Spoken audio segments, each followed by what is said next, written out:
In the dead of night on New Year's Eve, as fireworks cracked like distant thunder over the sleepy town of Willow Creek, Eleanor sat alone in her dimly lit living room, staring at the flickering television screen. The countdown to midnight echoed hollowly, a reminder of the years slipping away.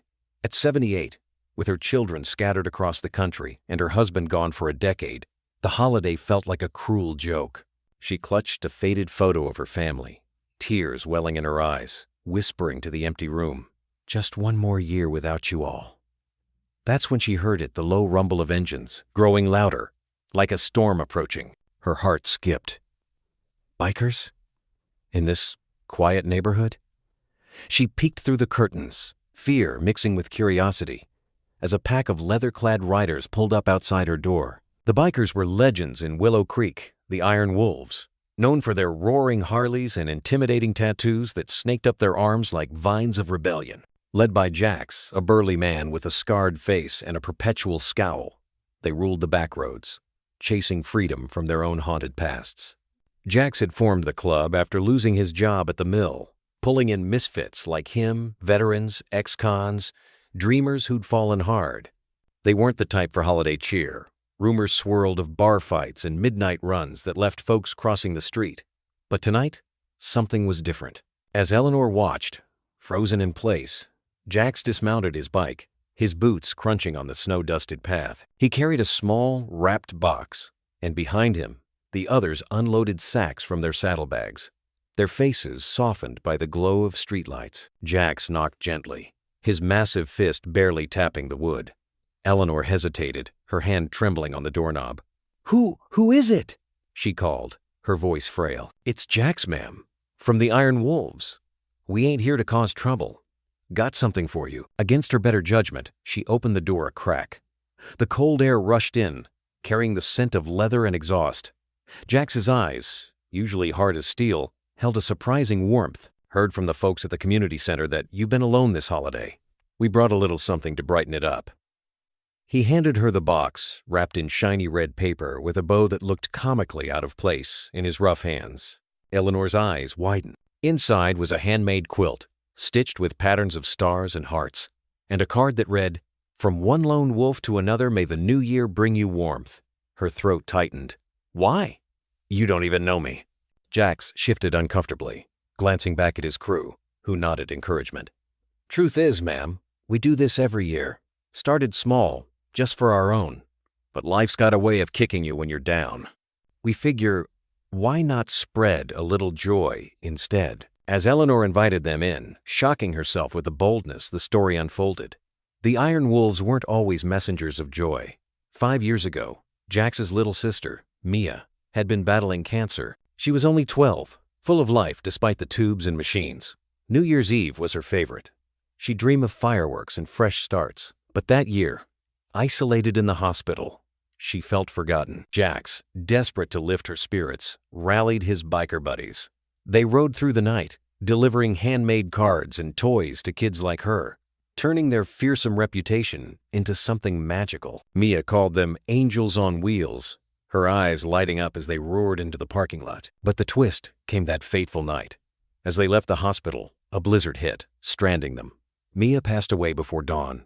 Her last words, a whispered thank you to Jax for making her feel seen. Devastated, Jax wanted to quit everything, the club, the rides, life itself.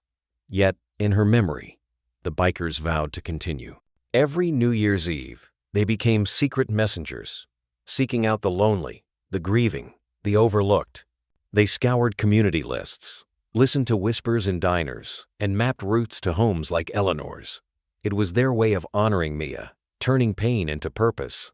Eleanor listened, her tea growing cold in her hands, as Jax's voice cracked with emotion. The other bikers chimed in. Rico, a veteran with a prosthetic leg, shared how delivering to a fellow soldier's widow had healed his own invisible wounds. Lena, the only woman in the pack, with piercings and a fierce gaze, confessed she'd been homeless once, and these runs reminded her that kindness could rewrite stories. They weren't saints. They'd made mistakes, carried regrets like heavy chains. But in these moments, they found redemption. As midnight approached, the group stepped outside.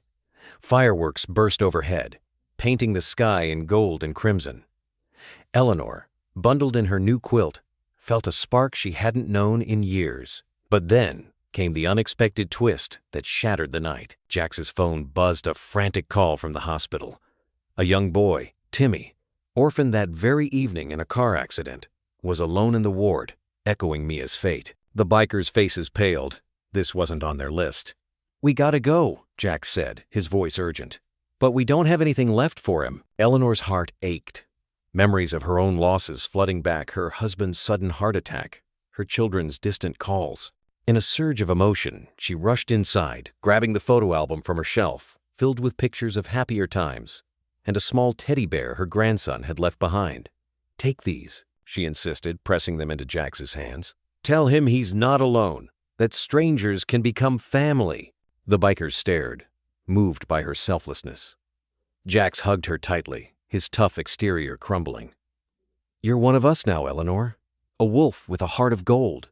They revved their engines and sped off into the night, a thunderous procession under the exploding sky. Eleanor watched them go, tears streaming down her cheeks, not of loneliness, but of profound connection. At the hospital, Timmy's eyes lit up as the bikers burst in, Jax kneeling to share Eleanor's gifts.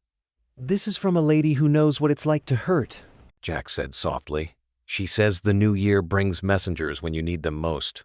Timmy clutched the bear, whispering, "Like angels?"